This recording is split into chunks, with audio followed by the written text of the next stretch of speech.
advised by the Chair of the Council expectations for the audio or visual recording of this meeting. We've got Sean, who's video recording, and we've got our audio recording as well. I'll move on to item 2. Yeah. To receive apologies for absence given in advance of the meeting and to consider the approval of reasons given for absence. We've just got Amanda who's decided to leave at the last meeting, so if everyone's in agreement, if you don't mind giving that apology, it was sort of like a verbal thing, if that's okay. Okay, so item 3, declarations of interest and dispensations. So 3.1, to receive any declarations of interests not already declared. 3.2, to receive, consider, decide upon any written applications of dispensation and to grant an aid. Does anyone have an aid? No? Excellent. Item 4, to note the minutes of the Environment Road Safety and Planning Committee meeting held on 30th of October 2023, and these have already been to full council, that's why we're noting them, but are there any comments on those? No? Okay. Item 5. To receive information on the following ongoing matters arising, the clerk's update, and I'm not going to read about this time. I probably do that now by the third meeting. Okay, so over to me. So 5.1, you may have remembered before Christmas about highways and offering to potentially do some work in our village, and we sent over some bulb planting areas. Just find the update that I had. Taking so long to do the other one, let's give you a So I'm just going to read this email as is. So it says, this is from the lady who sent it. I've been working with one of our suppliers to procure and plan the bulb planting. Unfortunately, they came back to me after a number of months to say that they were not resourced to provide this. We have another meeting at the start of February, so I'll reach out to a number of other suppliers from the scheme to see if they're able to assist. We'll also revisit the request for dry stone walling repair. Dry stone walling repair. If this is something you're still looking to help with. So that was us cheekily saying if they could possibly help with Ackworth school wall. And then it says, she's continued to say, can I check with bulb planting? If we're struggling to resource the planting of the bulbs, would a donation of the bulbs be helpful if you had the resource of community groups to then plant them? Which is it? Okay. So that was nothing. Yeah, absolutely. Yeah. So that's only this came in the last couple of days. So there's a decision on that one that needs making off the back of this item. So I suppose the questions there are: do we let them carry on and have their meeting in February, see what they come back with, say yes to the wall, and do we say yes, we can have some money towards wall planting? Is that neither or in terms of waiting or just asking for the bulbs? We don't know. We can ask about everything. Because obviously, I suppose I would say if they would do the bulb planting, that's definitely preferable. But if they won't do it, but they will give the bulbs, we might as well have them. Yeah. I've got a treble. See bonding. So I can take that as a proposal then? Yeah. So we're going to basically say, yes, go to the February meeting and see what you can do. We were happy to take bulbs in a secondary option to plant ourselves, and yes to any support with the stone wall. Yes. If they offer it. Can we get a second there? Nathan seconded. Those in favour of action? Yeah. Thank you. So 5.3. 5.2 first. So one of the things that came through the Heritage Group was regarding the removal of the stone wall on Station Road. So my update originally when I wrote this agenda was to say that I had contacted and not heard anything. However, Wakefield Council came back. This is the Principal Planning Officer for Service Delivery who's written this. And they've basically said that it's highly unlikely that planning permission would have been required for the demolition of the wall, as it would not constitute development because of the provisions under the Town and Country Planning Demolition Description of Buildings Direction 2021.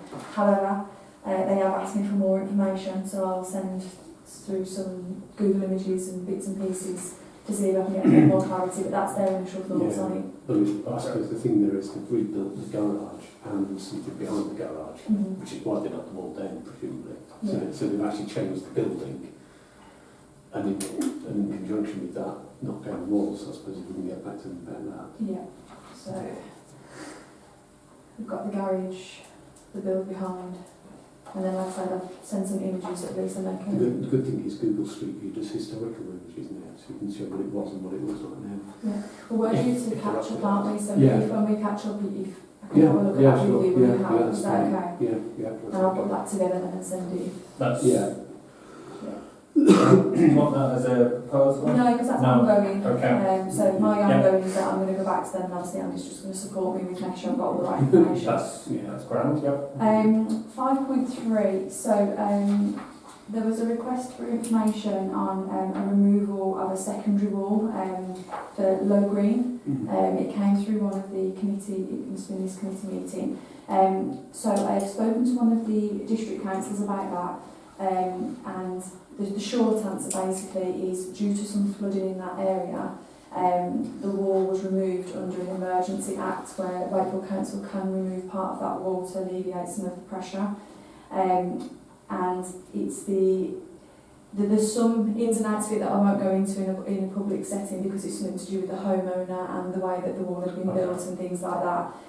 But ultimately the rectification works are now with the homeowner to complete in line with rules and regulations, but it was removed by Wakefield Council, so it was officially removed, which is what the update of information was. Is that piece of stone wall? Because I thought it just went into a field rather than a home. I've not seen it, I don't No, know. because as you go down Station Road just after Low Green, I know what you mean. they took a chunk out when it was flooding. I know there was a little hole, and I know like in the years I've never really noticed a little hole, but there was there's a big one yeah, there. and then I know that it was certainly, I seem to remember the fire brigade that they made it bigger, and I think they must have removed even I mean, it more. was 2 or 3 months ago, and there was a lot of rain. That's when Because it was, yeah. I went past, and Yeah. they were pumping and all sorts, and then a couple of days later, I noticed they took the wall down. Yeah. Presumably all at the same time. Yeah. The update that I had was before Christmas, but because of this meeting being quarterly, that's where it's now. I guess what we don't want to have is another school wall thing where it's years before they rebuild it, isn't it? Yeah.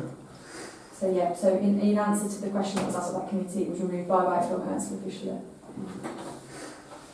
Okay. I'll move on from item 5 then, if that's okay. There's no further comments. Okay, so item 6, reports from outside bodies. So we don't have anyone from Salrock. No. No. Can't have an update then. Can we? Item 7, planning subcommittee. 7.1 to another members, Councillor Anne Roberts, Andy Sherrick and Councillor Cobb. Sorry, I'm confused. These were just because Andy wasn't present, and it was just to record that that's what the members were, and the Right. it was asked in the last meeting minutes that it was Oh, yes. Proposed, but not here, but it's fine. yeah, it was just Oh, right, no okay, right, that makes sense. Yes, I thank think you. that's why. Yeah, so basically Andy, you're on the planning subcommittee. Yeah, it's fine. Okay, and I'm chair and Councillor Cook vice chair. Yeah. Okay. Thank you. Okay, that was a lot quicker than I thought. Item 8, to receive from Councillor Roberts an updated road safety plan for review by this committee. So this is, again, based on similar to what I did before many years ago. The main thing is trying to get more crossings within the village in order to improve road safety. It's kind of what I focused on. And it's also taken on board suggestions about trying to lower the speed in various areas. Having been to Wakefield Council on meetings, they did provide advice on where 20 mile per hour zones would be. So it's predominantly residential and areas where there's schools and that sort of thing. So again, I've just put together a plan I'm by no means an expert, but this is like my suggestion, and obviously, you know, comments, other suggestions, other ideas, you know, totally welcome. But I thought this was a good sort of like starting point, so we've got something to work with as such. So, and it was an action from the last meeting as well, wasn't it? So.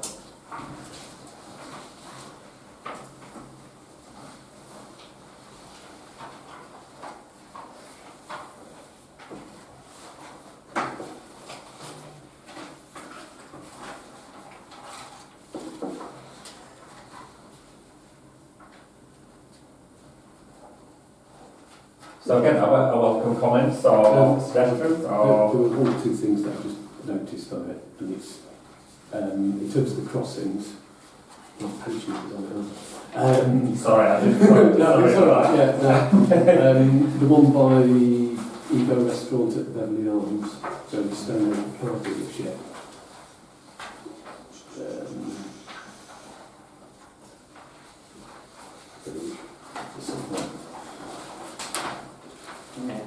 It's a third page of map, the map Yes. pages. I need to say, it's fine, but just to the left of that, you can see there is actually drop curbs both sides of the road, where the Gidwell comes out of Archie Drive, so, you know. Moving in. Yeah, just move, Yeah. Maybe some more chance of getting it, but it's actually where the drop curbs are. That seems sensible. But then I just had a comment really on the other one on that page that would anybody actually cross the road down there near the cemetery? I was just thinking of like local residents walking to the cemetery, and I know that there have been comments in the past, and perhaps there'll be new ones as well. I know that the actual 30 mile per hour sign is after that point. It's actually as you're in the village. So it was just an idea. That was my only thought. And I just always believe. I can't say I've ever seen anybody standing anywhere near there trying to. I do agree. I'm always of the thought of ask for more, and then they'll probably give you a bit less. But if we get to that was just a thought on that one as well. And then a couple of pages on, you've got one near Hinnits. Is it Hinnits or Hinnits? I've never lived here. I never know. I never know which one. Depends on who you speak to. Yeah. Anyway, the bakery. Yeah. My only thought on that is that the one that showed there is actually where people park to go to the bakery. Yeah. And they would probably object because if people couldn't park, Often, it wasn't less bread. So I drove through there today. It absolutely packed on both sides. It's not just cars, it's lorries and things. Coming from house, it's a nightmare. It is, but it's a busy shop. Yeah. Because people park there because it's a busy shop. Yeah. So just thinking that it might lead to an objection. So maybe it's not the best of places quite. I mean, it makes a lot of sense for people to be able to get to the bakery crossing the road. Yeah. But it also affects them. There's a possibility. Yeah. Right. So maybe there's somewhere a else. lot of other things to it. Yes. Somewhere, I don't know which, I've not really thought where one side or the other further away might be more sensible. Yeah. Sarah? Yeah, I mean, when I looked at it, I was thinking more that the locations indicated were kind of not specifically at this point, but just in general. You know, where in a way, yes. I sort of had to take a point at No, I appreciate that. I just thought that one actually particularly might be better to clearly suggest. Sorry, Sarah. The station road, the Howard School, to me, is the place that needs safe crossing, isn't it, really? So, somewhere along there, which would be the safest place to have a crossing for the school. That would be to the right. Rather than That would be specifically, further to the right. rather than specifically at that point. Yeah. Nathan, yeah. I totally agree with ask for more than we think we'll get out of them, but ask for as much as possible. But with that in mind, I wonder if we need to have some sort of order of preference So that if we are going to ask for all these and they give us 3, then we want it to be the top 3. Yeah. Not the 3 add-ons that we Yeah. thought these would be good if we can, but they're not the most important. So can we order it in some sort of order of preference of where it Yeah. most needs to be? And then if they do just come back and say we can have 3, at least we get the top 3. Or what we class the top 3. Yeah. That makes sense.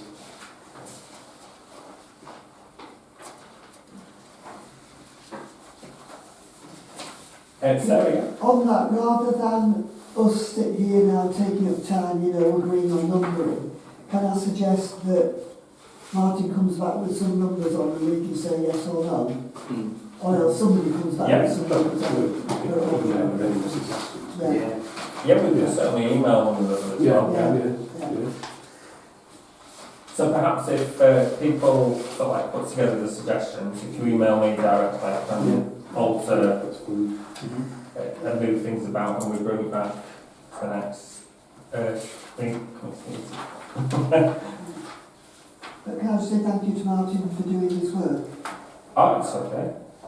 Found pretty pictures, and It was my homework, wasn't it? For once. Check, can I just check? So I'm going to note it as received Yeah. with a second draft to come back to this committee once you've received suggestions from the group. Yes. Yeah. Can I just make some suggestions in terms of the speed limit too? Because there's a lot of the 20 mile an hour speed limits are quite interesting when you start looking into it.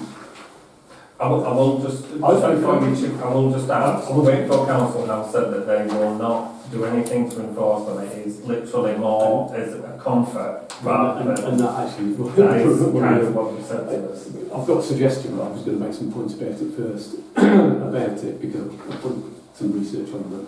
And actually that is one of the things, if you never enforce it, it makes almost no difference. But there's things like a study in the Journal of Epidemiology, Community Health, that said a 20 mile an hour speed limit intervention implemented at a city centre scale, because most of the studies have been cities, not villages, had little impact on long-term outcomes, including road traffic collisions, casualties and speed.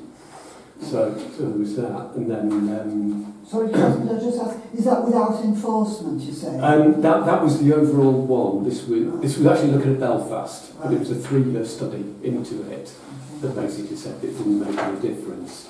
And then there was Portsmouth, who when they introduced 20 mile an hour speed limits, it said the analysis carried out by consultants Atkins on behalf of the Department for Transport found that prior to the reduction in the limit, average of 18.7 people per year were killed or seriously injured.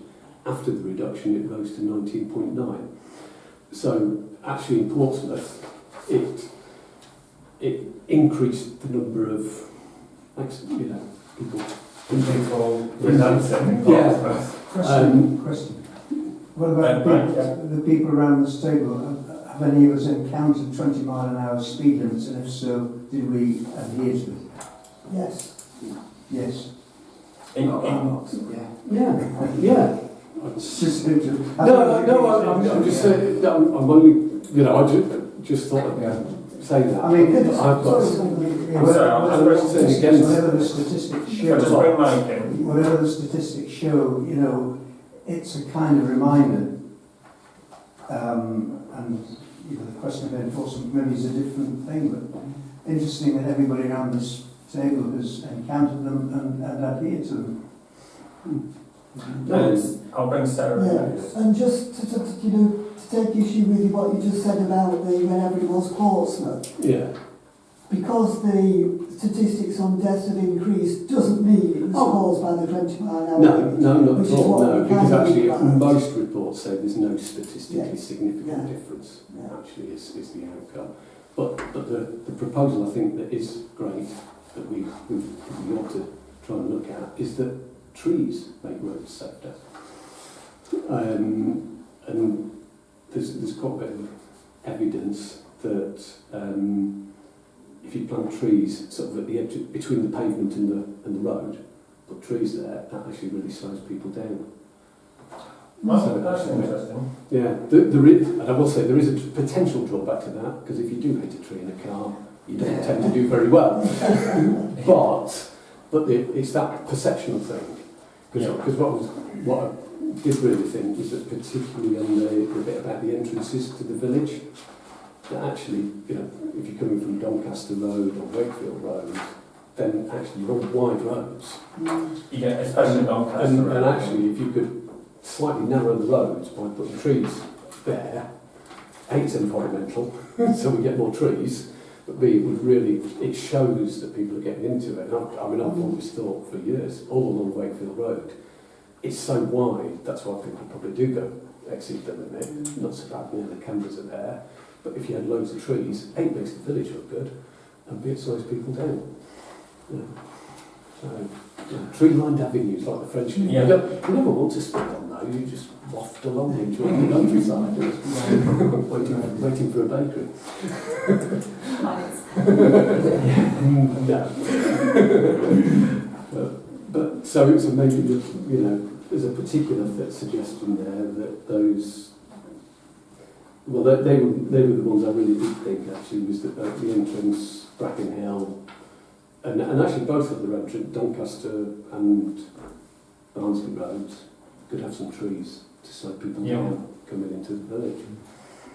Sarah? Yeah, I'm just linked with trees. There have been adverts and there have been sort of things put out on social media, haven't there, about Wakefield has trees that they still want to find locations for. But then, of course, as we've found in this village and as you can observe anywhere, for example, on the Wakefield Eastern Relief Road, you can plant trees, but you have to look after them, otherwise they die. Yeah. So, No, there's a maintenance cost I implication said to it. that, but I just thought if we're making a plan, No, yeah.